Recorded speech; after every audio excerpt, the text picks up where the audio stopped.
Hi friends, welcome to Reverence Meditation Studio by Ravi Desai. So I have very important, very interesting topic today.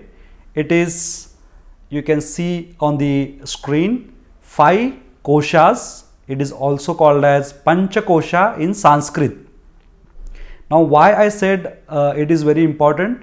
Because these are the basic building blocks of our existence.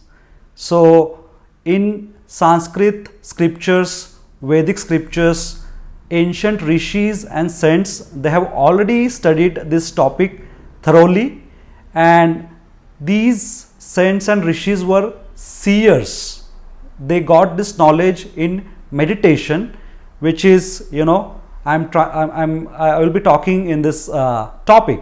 So Pancha Kosha, Pancha means 5, Kosha means layers. So our existence can be divided into 5 different layers and studied. What we are going to do is we are going to go one by one into each kosha and understand.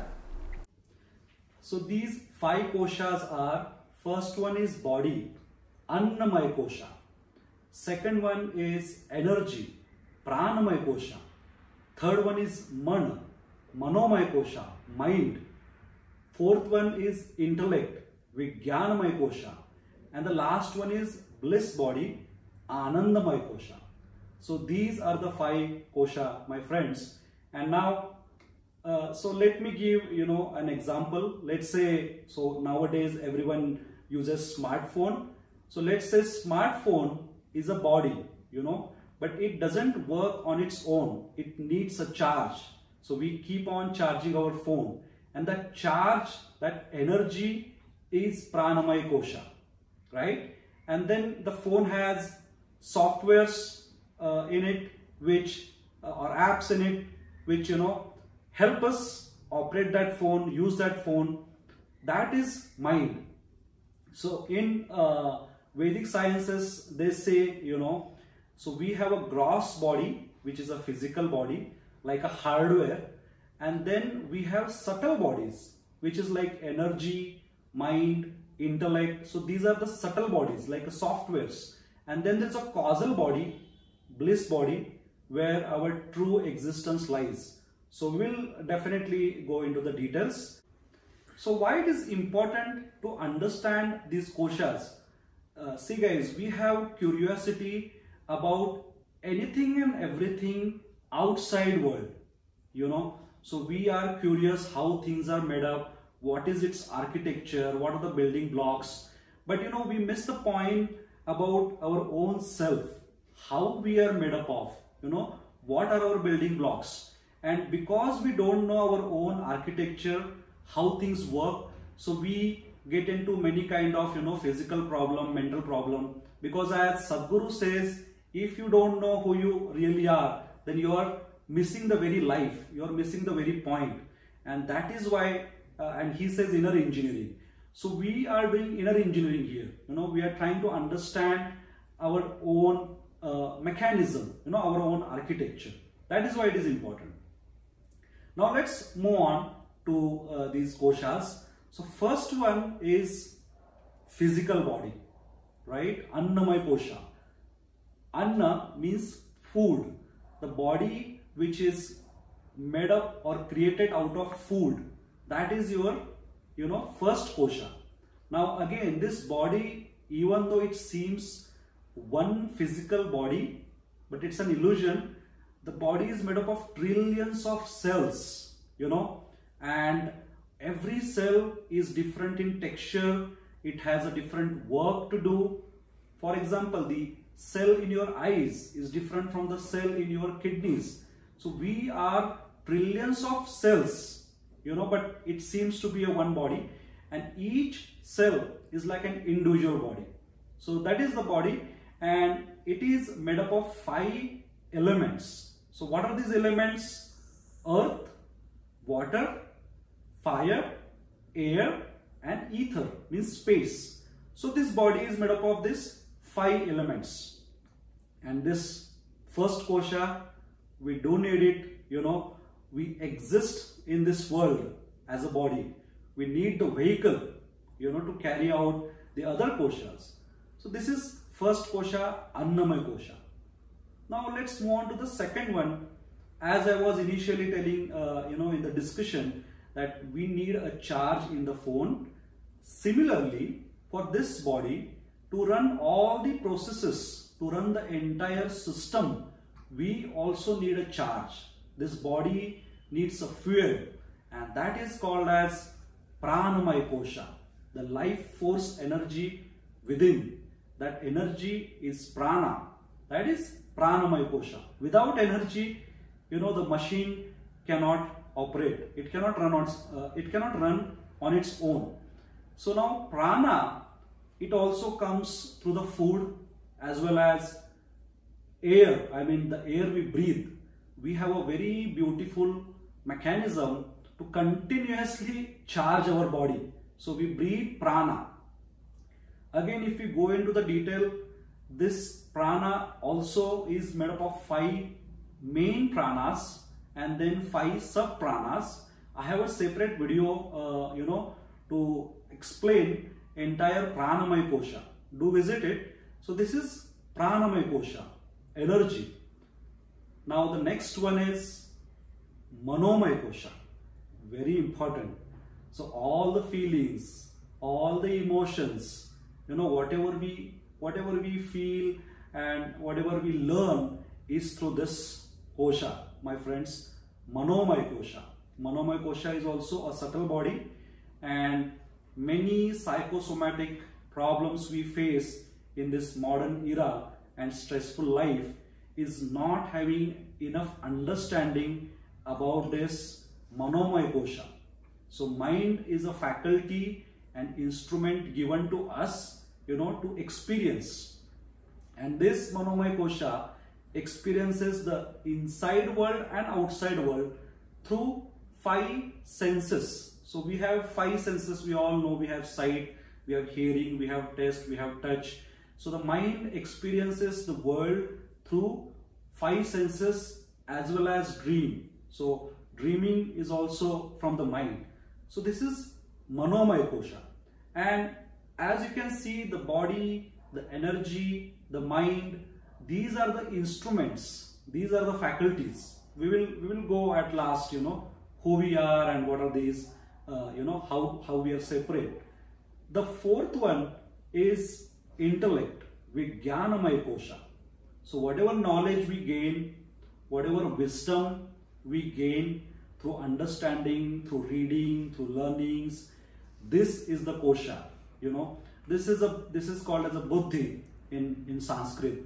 So whatever likes, dislikes we have, the decision making is the work of this kosha. And this intellect has power, over your body, over your mind. So this is very important to understand. If we have some anxiety issues, depression issues, OCD, if we know that the intellect has more power and command over mind, we can use that time to time. Just to give an example, let's say you have an exam tomorrow. Tonight you're very tired and the mind says, okay, let's go to sleep, I'm tired. But the intellect says, no, come on, you have an exam tomorrow. How can you sleep? Just, do your studies. So that is the difference between these two faculties, guys, these two layers or koshas, mind and intellect. So now we understood these 4 koshas, and the last one is Anandamaya kosha. It is a bliss body, and the scriptures and the sciences, Vedic sciences, they say you reside at the center of this bliss body. I will explain what I mean by you. So this Anandamaya kosha, bliss body, is pure existence, pure consciousness, and this is the truth. It is called as Sat, Chit and Ananda. Sat is the truth, Chit is the consciousness, and Ananda is, bliss, pure happiness, pure joy. And this is the main kosha, where our Atman, our self, our existence, that is you. You know, you basically live here, you stay here, you reside here, and that is your main existence. So if we understand these 5 koshas, so the you, the Atman, has these koshas as a faculty. You know, it operates through these 4 faculties, 5 faculties basically. But then what happens is, not knowing our true existence, we identify ourselves, you know, with any of the kosha. Sometimes we identify ourselves as a body, meaning I'm a man or a woman, you know, male or female. We have our name, we have a surname.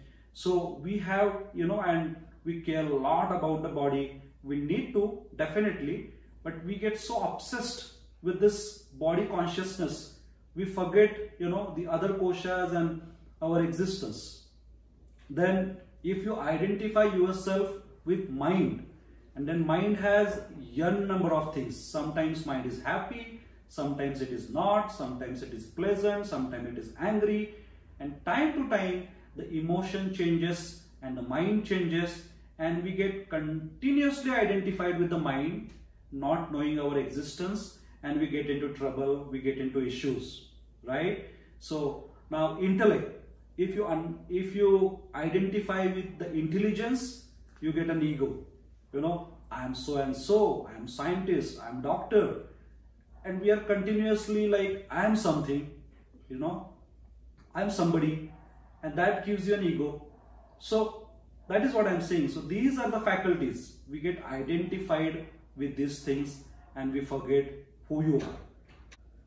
So as per Advaita Vedanta, this self is untouchable, it is unstained, and it pervades in the entire universe. It is called as a Brahman, the Brahman consciousness, universal consciousness, supreme consciousness. It is present everywhere as a consciousness. It is a formless power, you can say. So when we see forms, forms means in Sanskrit they say nama and rupa, name and form, like human being, plants, trees, animals, you know, the stars and the solar system, galaxies. These are all forms, but beneath, you know, every form there is this formless consciousness. It doesn't have a start or a beginning, it doesn't have an end, but it pervades through each particle of universe, and that is you, that is the Brahman. So in Vedas, the Mahavakya, Aham Brahmasmi, I am the Brahman, I am that supreme Brahman, and it is in the center of the bliss body, you know, and Aham Brahmasmi, I am the Brahman, and it exists in each and everything. That is why the second Mahavakya is Tat Tvam Asi, you are that. So you are also that Brahman. So I am the God, Shivoham, Aham Shiva, I am the Shiva, and you are also the Shiva. So basically entire universe, whatever you see in terms of form, energy, it is all supreme consciousness. That is what the Advaita Vedanta, you know, stress upon it. There are a lot of good you know, books, documents. I will post it in the description. So this is the, you know, gist of it, of this video. The objective is, our existence is, you know, into main 5 parts, and as we go one by one from gross to subtle to the causal, you know, we understand who we are. And then if this supreme consciousness, the Brahman, is within me, and if it is untouchable, if it is unstained, you know, without any start, without any end, what do you want? I mean, you know, you have the superpower within you. We have all the superheroes, you know, supernatural power, people say. But you are that power. You are the God. You know, you are the supreme consciousness. See, if you read the Nirvana Shatakam from Adi Shankaracharya, the last verse explain the gist of everything. There are 6 verses. The 5 verses talk about who I am not, and then the last one explains who am I, and it says aham nirvikalpo nirakara rupo vibhutvacha sarvatra sarvendriyanam nachas sangata naiva muktirna meya chidananda rupa shivoham shivoham. What does it mean? I am without any variation, I am without any form, but I present everywhere, the substratum in everything. I am present everywhere. I am not attached to anything and I am not free from anything. I am that pure, blissful consciousness. Chidananda Rupa, Shivoham Shivoham. Shivoham, I am Shiva. I am that consciousness and I am that God. That's very beautiful from Adi Shankaracharya. Hundreds of years ago. It is all written, it is all explained. If we revisit these things, you will know who you are, and none of these problems, whatever problems you have, it will not shake you. Once you know you are everything, you don't have to worry. You have the true knowledge. That's why it is called as Sat. See, to comprehend this, we need to go beyond logic, reason and intellect, because these dimensions are not enough to understand this. This is just not a talking, it is an experience. We have to meditate upon this, because seers, the people who have meditated, who have transcended themselves beyond mind and intellect, they have seen this, they have experienced this, so they are the seers. So we need to practice this, get the true knowledge, meditate upon this, and with this continuous practices, we will experience that Satchitananda. So the Upanishad, they talk about it. Even though we are that self, we are that consciousness, but we don't feel that, we don't experience that, and we are always in the form. We are always in the gross body, but if you see what is it made up of, it is always the consciousness. They say the enlightenment for a wave is understanding it is an ocean, because the wave is essentially an ocean. And some Upanishad, give example that you make so many pots out of clay.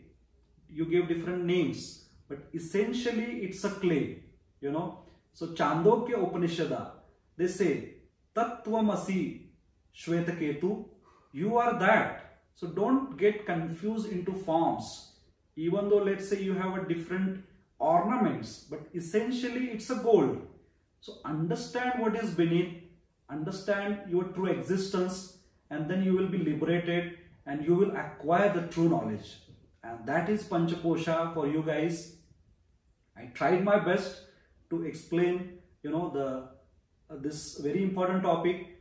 I have been into meditation for past 6 years. I have been thoroughly studying the Swami Vivekananda's work and the Upanishads, and that is what I wanted to share. Thank you so much, for your time. Thank you.